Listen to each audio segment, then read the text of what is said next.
साबिक वज़ीर आज़म और मौजूदा वज़ीर आज़म के दरमियान बयानात का और इल्ज़ामात का तबादला हो रहा है। शहबाज शरीफ साहब कह रहे हैं कि जी प्रॉक्सीज़ के ज़रिए आर्मी चीफ को कातलाना हमले की धमकी दिलवा रहे हैं इमरान खान साहब, जबकि इमरान खान साहब कह रहे हैं कि 9 मई का वाक़या आप कराए आपने था ताकि फ़ौज से लड़ाई हो जाए तहरीक इंसाफ की, क्योंकि तहरीक इंसाफ आप लोगों को इलेक्शन जीतती नज़र आ रही थी। देखें, इमरान खान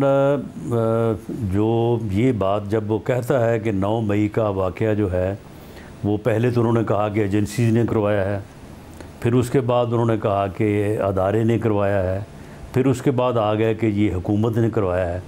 जब वो ये बात करता है तो उससे ये साबित होता है कि ये आदमी वाकई एक फ़ितना है। ये अपने वजूद में एक मुनाफ़िक़ आज़म और फ़ितना इंसान है कि जो इतनी डिटाई के साथ झूठ बोलता है और फिर हर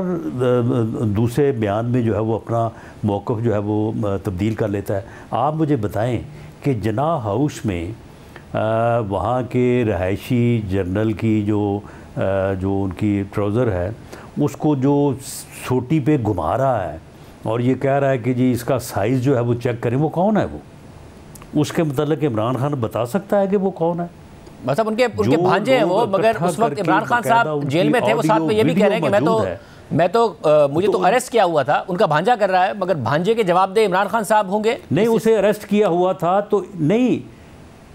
शाहजेब उसे तो अरेस्ट किया हुआ था, लेकिन अरेस्ट होने से पहले इन जो जितने ये शरपसंद हैं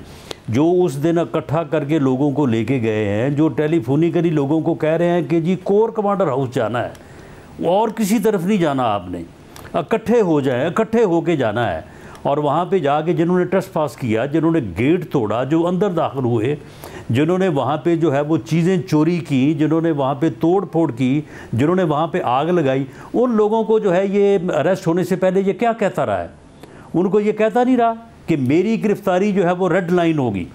और उसके बाद लोग आप निकलेंगे, अवाम निकलेंगे और अपनी आज़ादी जो है उसको छीनेंगे। मामला सिर्फ ये है कि वो शरपसंद जिनकी इसने जहन साजी की थी, जिनको इसने बहकाया हुआ था, वो तो उस दिन निकले, लेकिन उनके पीछे अवाम नहीं निकले। इनका मंसूबा मगर इसमें मसला ये है की तादाद में अवाम मगर वो ये कह रहे हैं कि इस सारे के सारे वो हालात तब्दील हो जाएंगे। वो कह रहे सारे वाक़े का फ़ायदा किसको हुआ और किसने उठाया, वो अब ये बात कर रहे हैं। वो कह रहे हैं जो भी एक शफाफ तहकीकात होगी उसमें सबूत भी हम रखने को तैयार हैं कि तहरीक इंसाफ ने नहीं किया था, बल्कि तहरीक इंसाफ के खिलाफ साजिश थी। नहीं शाहजेब, ये तो बड़ी सीधी बात है कि जब भी कोई इस किस्म की जसारत, इस किस्म की हरकत, इस किस्म की सरकशी करता है, अगर वो कामयाब हो जाए तो फिर उसका वो फ़ायदा होता है, वो बेनिफिशरी होता है, और अगर नाकाम हो तो फिर जो अपोजिट होता है, जिसके ख़िलाफ़ वो सरकशी होती है, वो जो है वो बेनिफिट में होता है। फ़ायदा क्या होता? कामयाब हो जाता, क्या कामयाब हो जाता? क्या ऐसी कामयाबी मिल सकती थी सारे के सारे हालातों, वाक़यात से और वायलेंस से इमरान खान साहब को? यानी जो इनका अपना मंसूबा था, जो इन्होंने सोच रखा था, जो इनकी खाम ख्याली थी कि जब हम निकलेंगे तो उसके बाद लाखों की तादाद में पूरे मुल्क में अवाम जो है वो बाहर निकल आएंगे और उसके नतीजे में हम इस मुल्क में ऊपर जो है वो काबिज़ हो जाएंगे, इनकलाब बपा कर देंगे। अगर ऐसा हो जाता तो फिर तो वो कामयाब थे, फिर तो वो जो चाहते वो करते। लेकिन जब अवाम नहीं निकले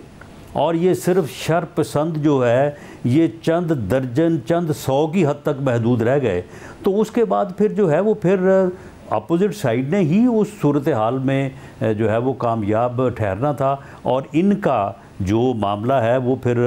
कानून के कटहरे में आना था, इनको इंसाफ के कटहरे में लाया जाना था, जो कि लाया जा रहा है, और वहाँ पे इनका ट्रायल होगा, इनको सज़ाएं होंगी। वैसा मगर 6 जून आपने कहा कि ट्रायल होगा, सज़ाएं होंगी, कानून के कटहरे में लाया जाएगा, मगर ये 9 मई के वाक़यात के हवाले से आपके हज पर जाने से लेके वापस आने तक इमरान खान पर 6 FIRs और हो गई हैं। हालांकि आपने कहा था कि जी सबूत मौजूद हैं, बाकायदा तौर पर इनके अपनी ऑडियो रिकॉर्डिंग्स मौजूद हैं जो इनको इस वाक़े से जुड़ती हैं। पुरानी FIRs के या पुराने मामलात के तो सबूत सामने आ नहीं रहे हैं, नई नई FIRs हो रही हैं, सबूत हैं भी या नहीं हैं? नहीं, देखें, जहाँ तक इस बात का तल्लक है कि ये वो शरपसंद जो उस दिन दिफाई तनसीबात के ऊपर हमलावर हुए, या जिनके अंदर ऐसा जहर इसने भरा था, इसने फितने ने, और लोगों को इस कदर गुमराह किया हुआ था कि वो जो है वो शोहदा की यादगारों के ऊपर जो है वो पल पड़े और वहाँ पे उन्होंने जाके जो है उनकी बेहरुमती की। ये चीज़ें जो हैं ये तो बिल्कुल सबूत मौजूद है, इसके अलावा और कोई है ही नहीं कि जिसने इस सूरत हाल को जो है वो पैदा किया, इस सूरत हाल को बगाड़ा, लोगों को इस मकसद के लिए जो है वो इस फितनागरी के लिए, इस सरकशी के लिए तैयार किया, और उसके ऊपर ही लोग जो है वो वहाँ पे गए और उसके नतीजे में ये सारा 9 मई के जो है वो अफसोसनाक वाक़यात हुए। जहाँ तक इस बात का तल्लक है कि ये मामला के इसकी स्टेज जो है वो कहाँ तक पहुँची, देखें, जो मामलात जो चलान पेश हुए हैं एंटी टेररिस्ट कोर्ट में, वहाँ पे तो जो है वो उनकी प्रोसीडिंग्स जो है वो हो रही हैं। जहाँ तक मिलिट्री ट्रायल का तल्लक है, तो मिलिट्री ट्रायल में क्योंकि ये सारा टेक्निकल एविडेंस के ऊपर मबनी ये मामला है, ये ऐसा तो है नहीं कि जनाब एक आप गवाह खड़ा कर दें, वो कहें जी मैं वहाँ पे मौजूद था, फ़लाँ आया, फ़लाँ ने आग लगा दी, फ़लाँ ने लूट मार की, फ़लाँ ने ये किया। वहाँ पे हर जो मुल्ज़म है, अब आप देखें ये 3 दिन पहले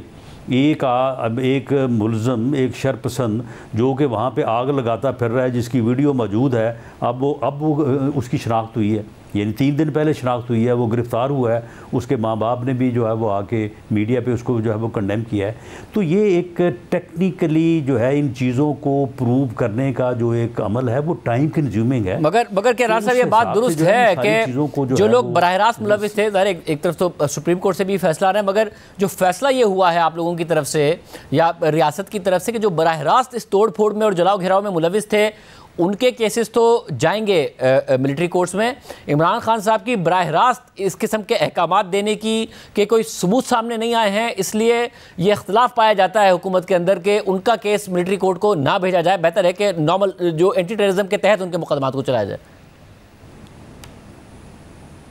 नहीं, इसमें कोई इख्तलाफ नहीं है। देखें, अगर एक आदमी जो है वो अगर सड़क पे जाते जो है वो ट्रैफिक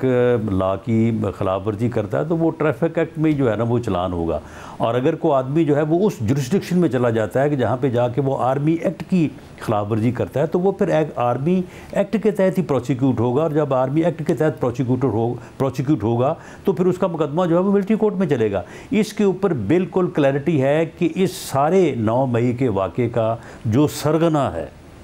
जो इस सारी सरकशी को इनिशिएट करने वाला है, जो इसकी मनसूबाबंदी करने वाला है, जो इसका आर्किटेक्ट है, वो एक ही आदमी है और वो इमरान खान है।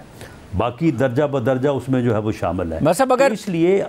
इमरान खान जो है वो बराह रास्त इसमें मुलव्वस है। वैसे मगर और वो लोग बराह रास्त मुलव्वस हैं जो वहाँ पे गए, जिन्होंने जाके आग लगाई, जिन्होंने जाके लूट मार की। तो ये लोग जो हैं, ये लोग तो बिल्कुल ये इनको आर्मी एक्ट के तहत प्रोसिक्यूट होना चाहिए। वैसे मगर जो तहरीक इंसाफ के लोगों की या कारकुनों की सरगर्मियाँ हैं उसको तो आप जोड़ें इमरान खान साहब से, मगर अगर कोई उनका हमदर्द सहाफ़ी मुल्क से बाहर बैठ के भी कोई ऐसी बात कर दे तो उसको भी वज़ीर आज़म कह रहे हैं कि आर्मी चीफ को कातलाना हमले की धमकी देने के लिए प्रॉक्सीज़ का इस्तेमाल करने की उनकी चाल बुरी तरह बेनकाब हो चुकी है। ये भी इमरान खान के ऊपर इल्ज़ाम लगा रहे हैं कि ये भी अगर कोई मुल्क से बाहर बैठ के किसी ने किया है तो ये भी इमरान खान साहब ने ही अपनी प्रॉक्सी के ज़रिए करा है। देखें शाहजेब, जब ये साबित हो गया कि 9 मई का जो एक्ट है वो एक मुल्क दुश्मनी था, वो एक मुल्क के दिफाई अदारे के ऊपर हमला था, वो मुल्क के दिफा के ऊपर हमला था, तो उस एक्ट को जिस अंदाज से भी किसी ने प्रमोट किया, किसी ने उसको आर्किटेक्ट किया, किसी ने उसको जाके मौके पे ऊपर इम्प्लीमेंट किया, कोई अब जो है उस एक्ट के असरात को कम करने के लिए जो है वो अपनी खिदमात कोई बाहर बैठ के कोई इधर बैठ के जो है वो सारी पेश कर रहा है, और उसके मुताबिक जो है वो मामलात को सबूताज करने के लिए या इन लोगों को इनके अंजाम से बचाने के लिए, इनको प्रोसिक्यूशन से बचाने के लिए जो अमल भी हो रहा है तो वो सारा जो है वो उसी का हिस्सा है, और उसी के तहत उसको जो है वो लिया जाएगा और उसी के तहत ही जो है उसको फर्दर जो है वो प्रोसिक्यूट किया जाएगा।